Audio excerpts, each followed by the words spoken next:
For the introduction, and hello and welcome also from my side. We did a Vector MICROSAR timing analysis webinar in 2020, and we were happy to see how many users successfully applied the approach in their projects. Let's see what has improved since then. Looking at the agenda, we will start by discussing why we want to do timing analysis. Note that I won't discuss a lot of background information. Instead, the goal of this webinar is to get to a working setup as quickly as possible. For details about how to use the winIDEA analyzer or how to configure trace on a specific architecture, please refer to our other resources. Now, to set up profiling, that is the process of gathering data for timing analysis, there are a couple of hardware and software requirements which we have to meet before we get started.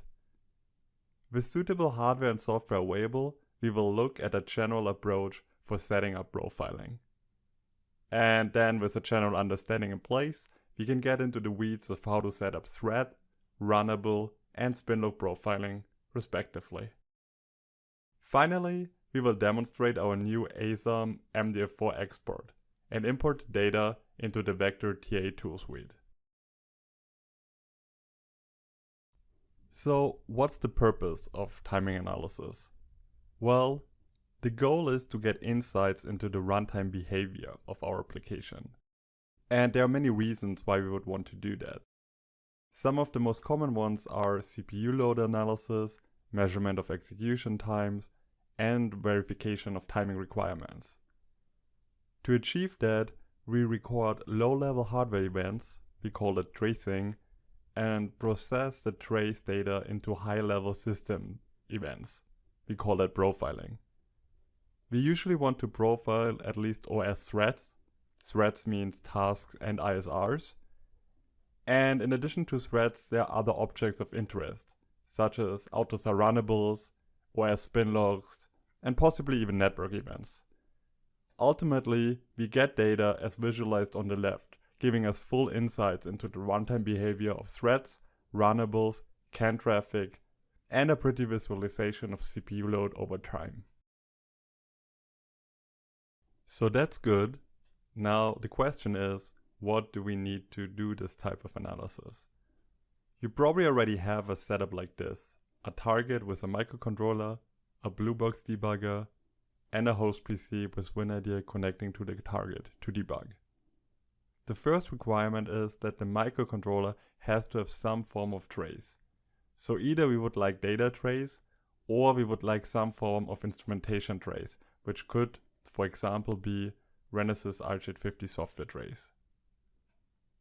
And if our microcontroller has trace available, well, then we just have to make sure that we have the trace activation key on our blue box. So in other words, we need the correct license. Once we have that covered and we have a working winIDEA workspace, we can go to the Vector DaVinci configurator and set up our application so that we can record and profile it. To do that, we need the ability to generate code and compile the application. And if you meet these requirements, then you will be able to set up timing analysis, I want to say, in less than an hour, if you follow the next steps that we cover in this webinar.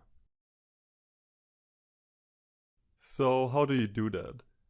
Well, before I go into the details of how to set it up, I want to talk about the approach that we take. In general, there are some objects that might interest us, right? There might be threads, there might be runnables, there might be spinlocks that we want to record. And usually we want to start with threads, that is with tasks and ISRs that give us a great overview of what the application and the operating system are doing. Once we agree on the object, we want to understand the state model of it. For example, as depicted, a thread might be running or waiting for an OS event, or it might have terminated, if it is a basic task.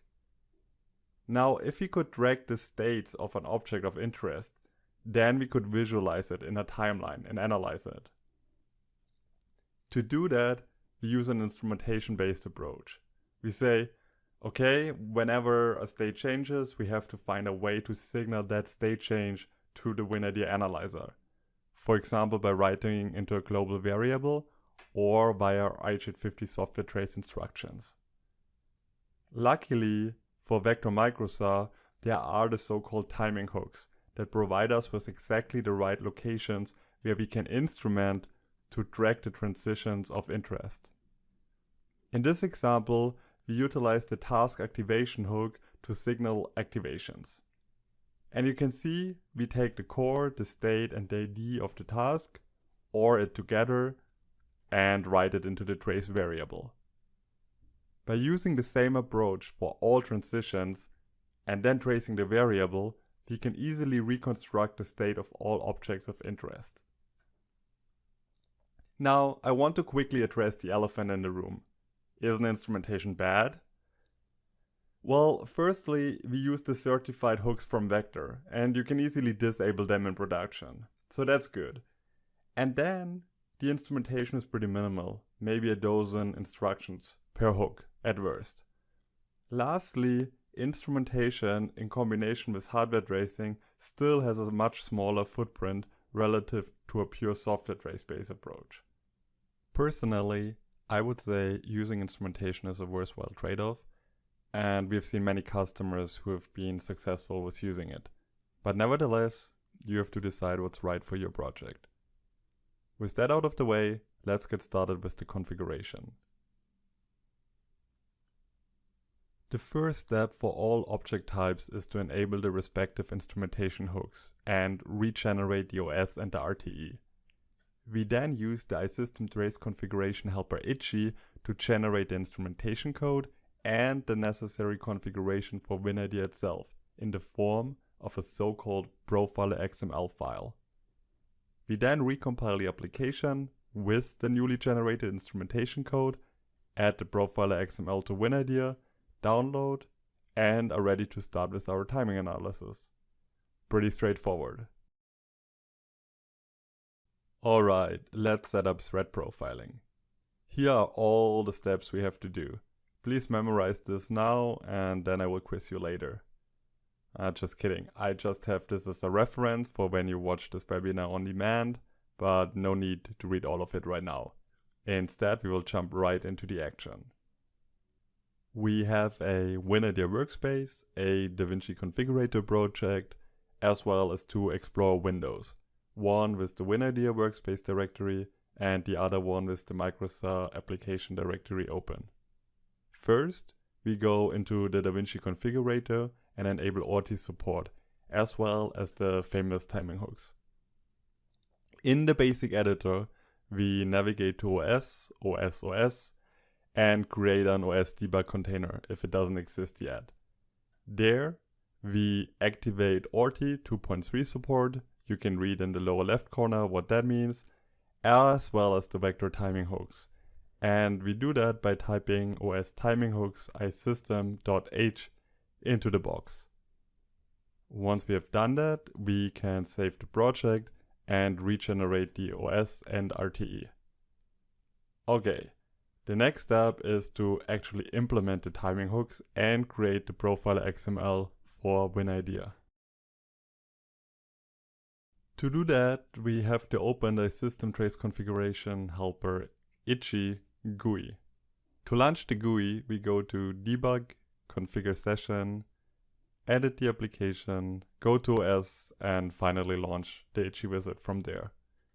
In the wizard, the first step is to create a configuration file by selecting the little drop-down arrow on the right and using Save As.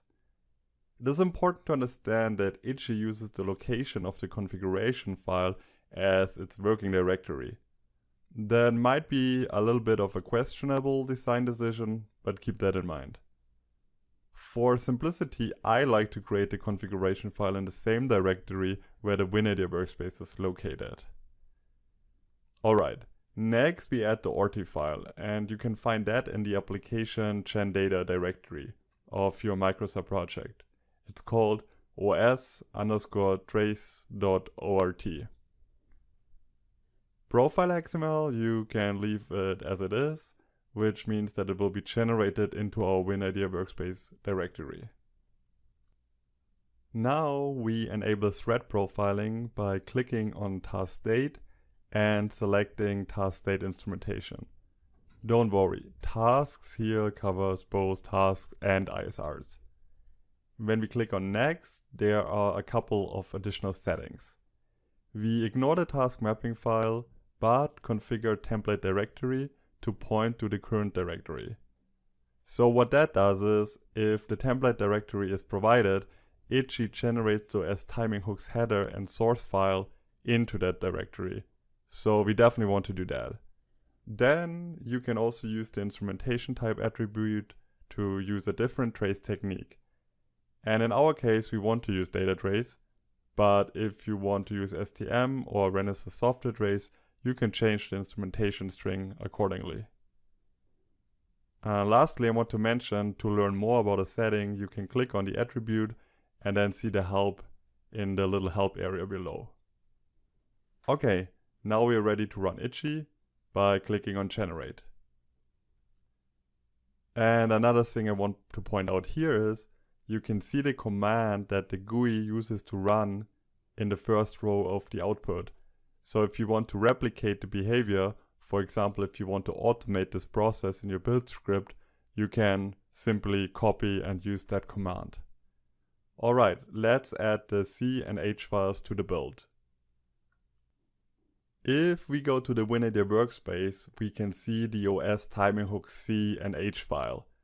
So let's take a look at those in winIDEA. If we look at the H file, we can see there is a declaration of the assistant trace variable, and there's also the implementation of the different thread timing hooks.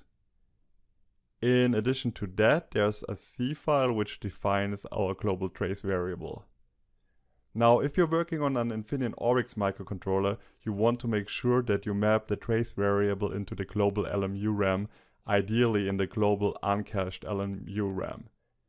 In my case, my project is already configured so that these variables are automatically linked to the right location, but in your case, you might want to either adapt the linker script or use this tasking compiler declarative to map the variable into the right location. Also know that if you use STM or Renesas software trace, you can ignore the C file as there's no global variable that has to be defined. If that is understood, we want to move the C file into the source directory and the header file into the include directory.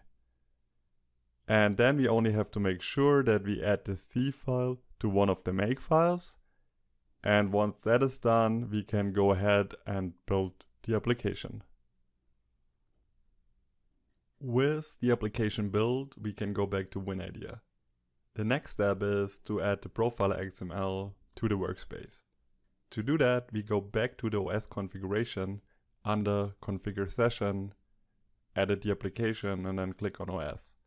Once there, make sure to change the OS type to AUTOSAR, and then under Configure, we change the type to iSystem XML and add the Profiler XML. After doing that, we do a download to load the new application that includes the instrumentation for the threads, and that also loads the Profiler XML. After downloading, we can open the winIDEA Analyzer via View, Analyzer, and start with the Profiler configuration. I first remove the code coverage view and make sure that both the data and the code area are visible in the timeline. Then we create a new analyzer configuration. We can call it OS Profiling. Make sure that you unselect coverage, and let's leave the trigger configuration on automatic for now. The next step is to add the process, aka application, to which we have added the Profiler XML. Usually I like to disable timer interpolation, and for Oryx microcontrollers you want to use upload by sampling. Then under Profiler, make sure that threads are selected. Now, because I'm using an Infineon Oryx, I choose to do a manual trigger configuration. I record the global variable via SRI tracing and set the timestamps to tick for optimal timestamp accuracy. On most other architectures, we can simply keep manual trigger recorder configuration unselected and let winIDEA do the configuration. And now we can go ahead and start profiling. You can see that I'm still recording here in the lower right corner. So that's a great advantage of the instrumentation-based approach. We can collect a lot of data. After stopping the recording, we can look at the data. When we expand the thread section, we can see the threads for all the cores. Dark red means that a thread is running, light red that it is ready to run, and white or gray that the thread is currently not active. Blue means there's more going on and we have to zoom in to see the details. Lastly, to see the full state model of a thread, we can simply expand it. Alright, that concludes the first use case, thread profiling. Back to the slides. The next step is to set up Runnable Profiling. Again, the slide is just there for future reference, no need to study it in detail. Note that correct Runnable Profiling requires the information about task context switches, meaning we always have to set up thread profiling before observing runnables makes sense. Since we have thread profiling working, we can move ahead. First, we go to the DaVinci configurator and enable the virtual function bus trace hooks for the runnables we want to profile. These are dedicated hooks specified by AUTOSAR and called before the start and after the return of a runnable. You can configure VFB tracing under Runtime System General, but it is also possible to edit it via the basic editor. We enable virtual function bus tracing and then use the VFB trace function import assistant to add the runnable start and return hooks for the runnables we want to observe. In my case, I like to search for RTE runnable and then select all the hooks. Of course, you can choose a more selective approach if you prefer. After selecting the hooks, we save the workspace and regenerate the OS and the RTE. After adding the hooks, we want to update the profiler XML and generate the instrumentation code for the runnables. To do that, we go back to the itchy GUI and open our existing itchy.json configuration file. In addition to task state instrumentation, we now enable runnable tracing and choose runnable instrumentation. After clicking next, there are a couple of new runnable profiling related settings. First, we use the iSystem VFB hook C attribute to specify the file into which itchy generates the hook implementation code. I like to call the hook file RTE hook iSystem.c. Then we point the RTE hook H attribute to the RTE_hook header file generated by DaVinci configurator into the application/gendata directory. Itchy uses this file to extract the enabled runnable hooks. And let's not mess with the runnable extraction regex and leave the trace variable as it is. Lastly, we specify a template file. Let's say RTE hook iSystem template.c. That file allows us to change the implementation of the hooks if necessary. Let's hit generate and take a look at the resulting files. The instrumentation source file looks pretty good. In most cases, you will be able to leave it like that. However, for multi-core Oryx applications, we have to encode the core ID into the write to the trace variable. To do that, we added the template source file and used the line with the move from core register assembly instruction that is already provided for us to replace the current write access to the trace variable in line 39. This would also be the right time to add a compiler declarative to map the variable into global uncached LMU RAM in case you're working on the Infineon Oryx. After updating the template, we rerun itchy with the existing JSON configuration file. No changes are required at all, we just generate a second time. And then going back to the VFB trace hook implementation file, we can now see that all lines include the move from core register instruction as desired. It's time to move the newly generated RTE hook isystem.c file into the source directory. Then we add the C file to the make file as we did for the OS timing hook C file. And finally, we can rebuild the application. Since we have already configured the Profiler XML in winIDEA, all we have to do is download to program the newly compiled image and load the updated configuration. After downloading, we open the existing configuration in the analyzer and make sure to select the newly generated runnable objects. And as a side note, if code is selected, then winIDEA will record program flow trace if you choose to not manually do the trace configuration. Additionally, if code is not selected, winIDEA will display the runnables in the code section, as we will see in a second. I just wanted to point that out to avoid confusion. Lastly, if you use a manual trigger configuration, make sure that you add the newly added iSystemTrace runnable variable to the data trace configuration. For example, I simply extend the Oryx range comparator to include that variable. And with that, we can start a new recording. And once we open the code section, we can see all the runnables we have previously selected in DaVinci, if they are running. That concludes the runnable setup, and we can go back to the slides. Next are spinlocks. Spinlocks have been a repeatedly requested feature for the profiler, and at this point we have experimental support. We will discuss the setup so that you can utilize this feature once it becomes available. Luckily for us, the Vector OS timing hooks also include 3 hooks that signal when a spinlock is requested, acquired, and released. Assuming we have already activated the timing hooks for thread profiling, there are no further changes required in DaVinci. We can go ahead and implement the spinlock hooks.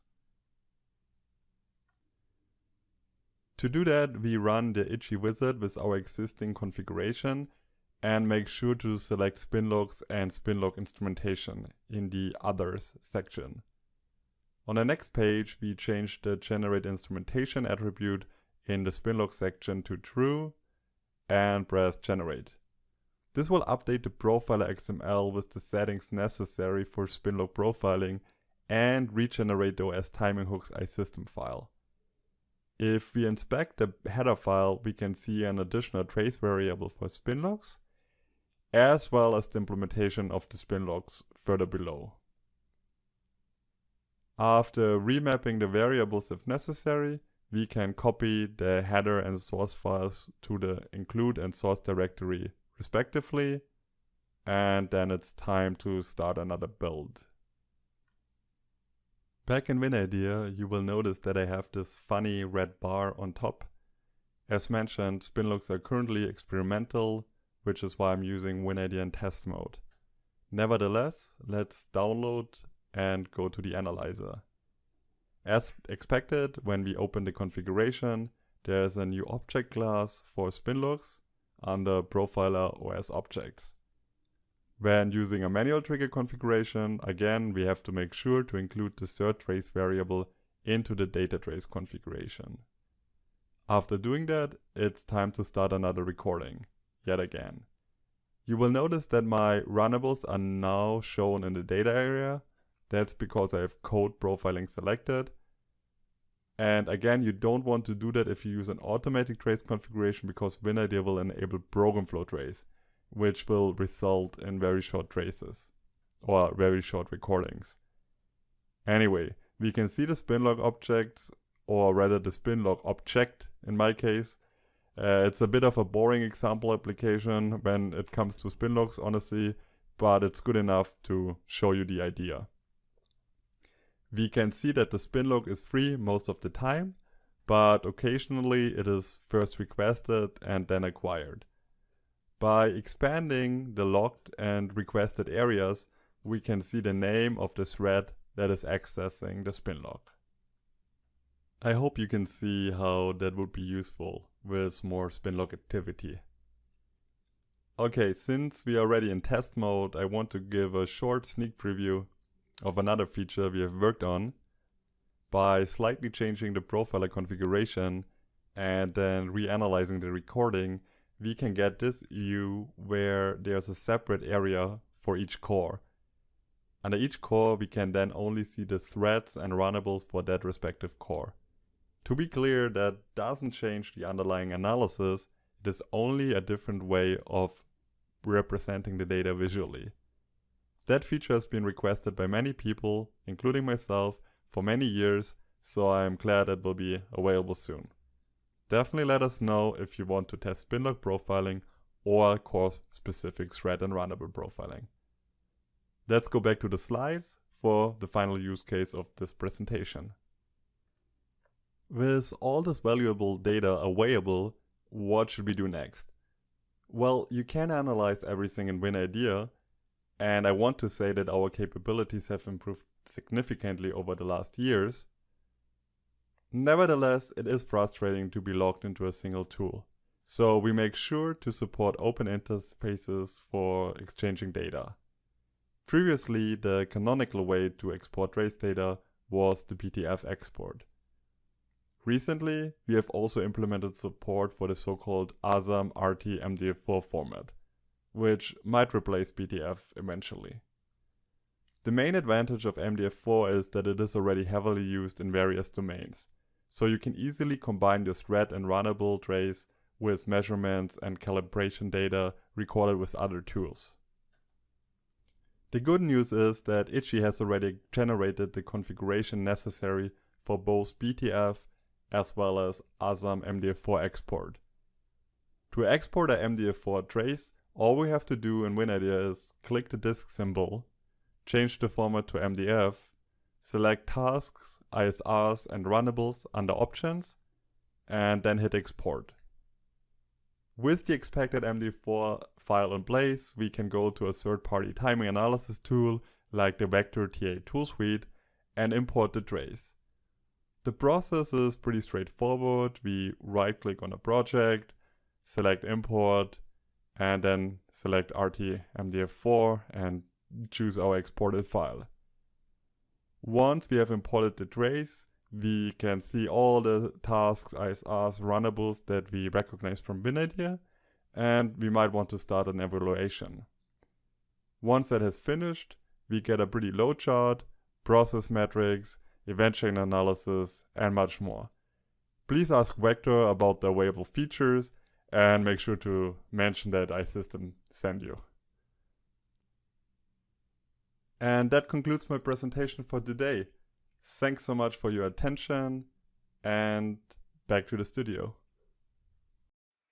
So here we are again. Thanks to Felix for all the details. It was very, very interesting. And I think this was just a right update 2 years after our first MICROSAR webinar.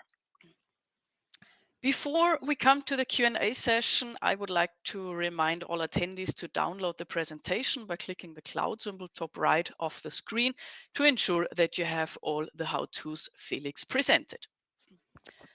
Armin, now it's your turn. Okay. Yeah.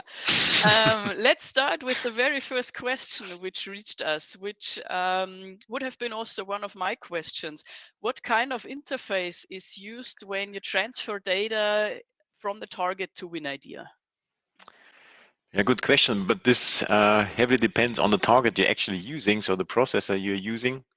I mean, Felix in the presentation, he used, as I said, an Aurix, a TC399XE emulation device. In this case, he used the DAP interface to also transport the trace information generated within the chip to winIDEA to the PC.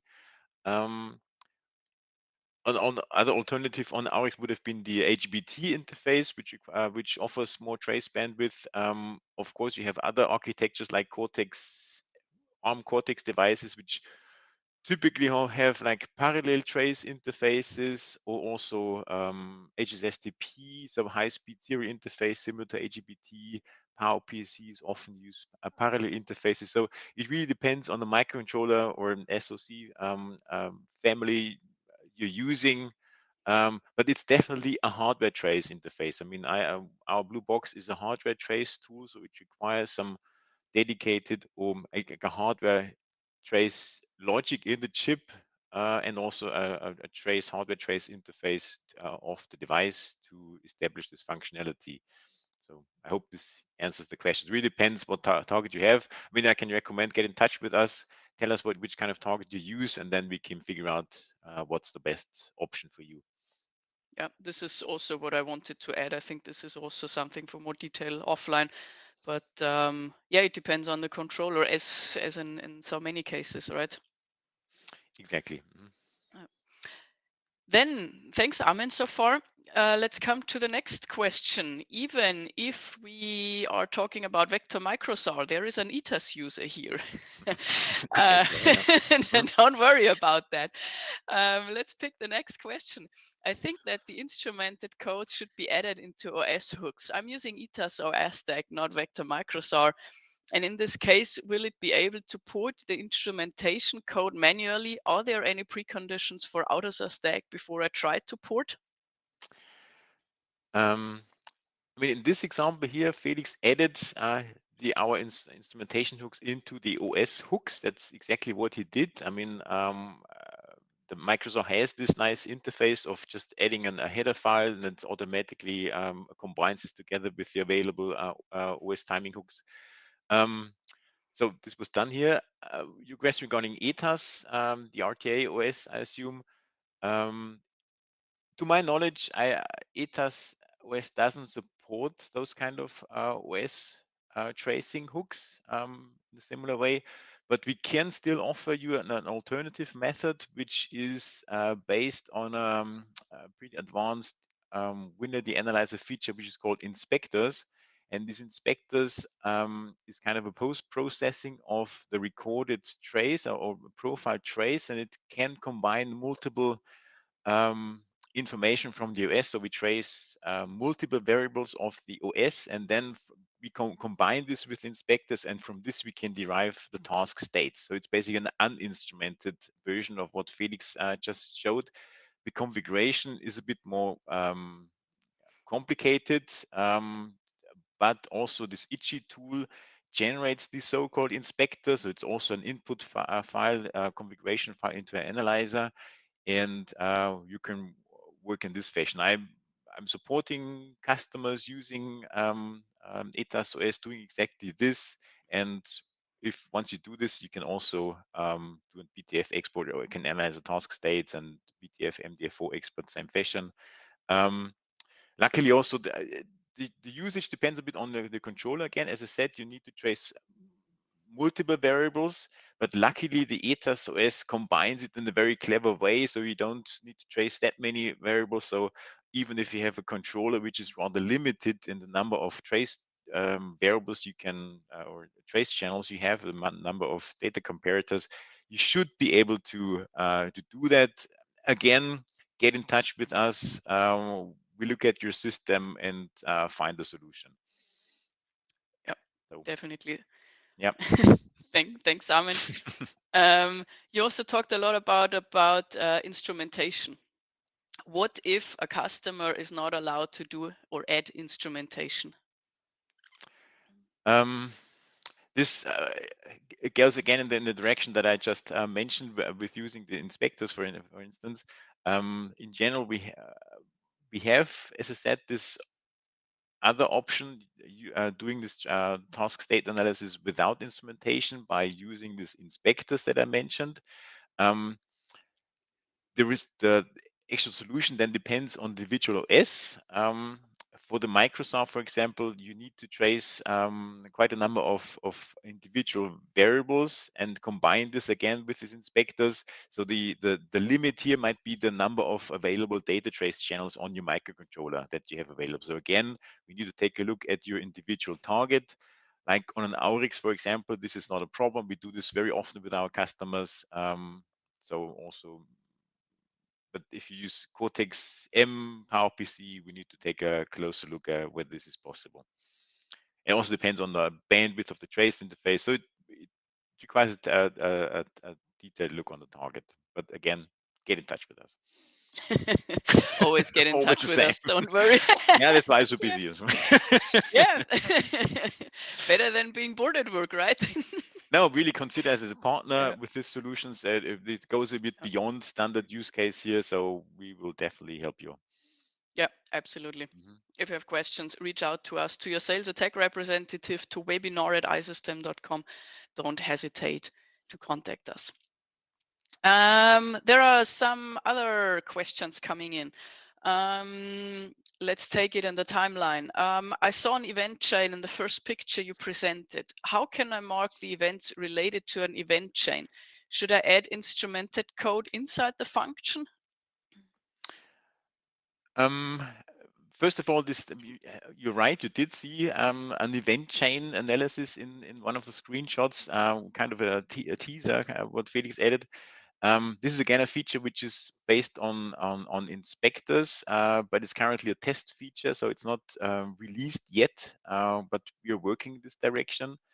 But the idea would be that you don't have to instrument your code for this, but with these inspectors, you could pick specific events within your profiler timeline, basically, and mark this as a start or stop of an or interim stage of your event chain. So um, we are going to release this feature soon, but as I said, currently it's not available. But yeah, talk to us again.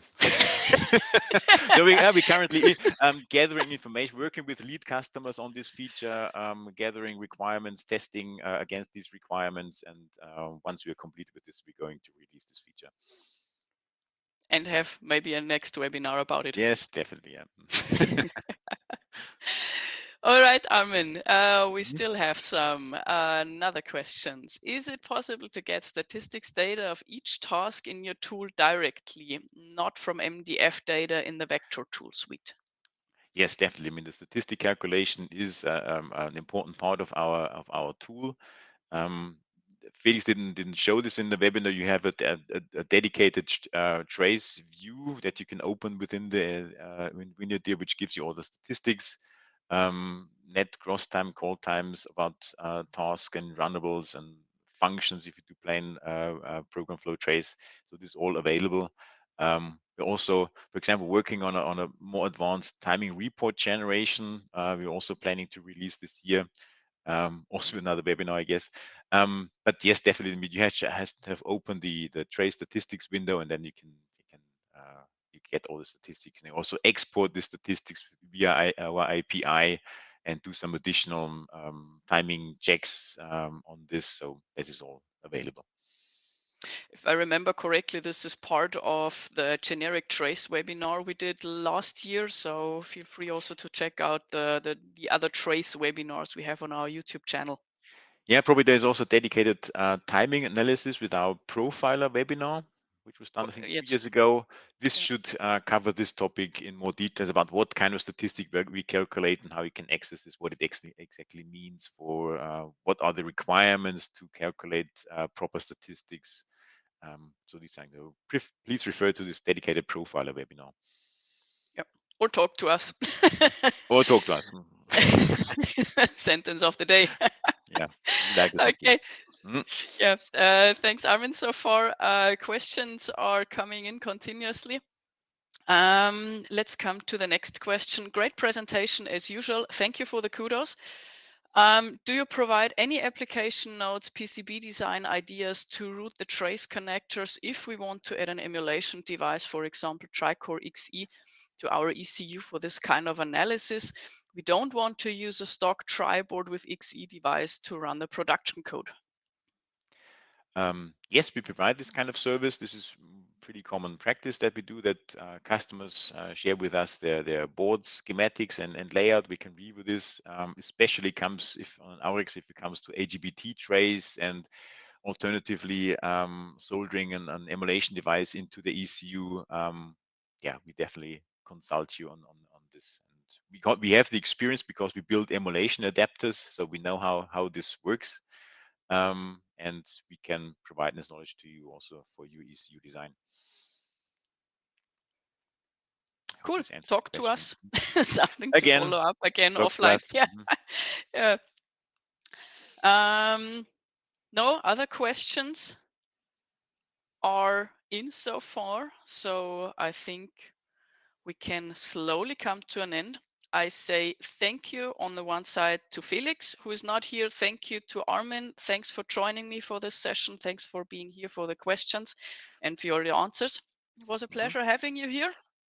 Likewise, always.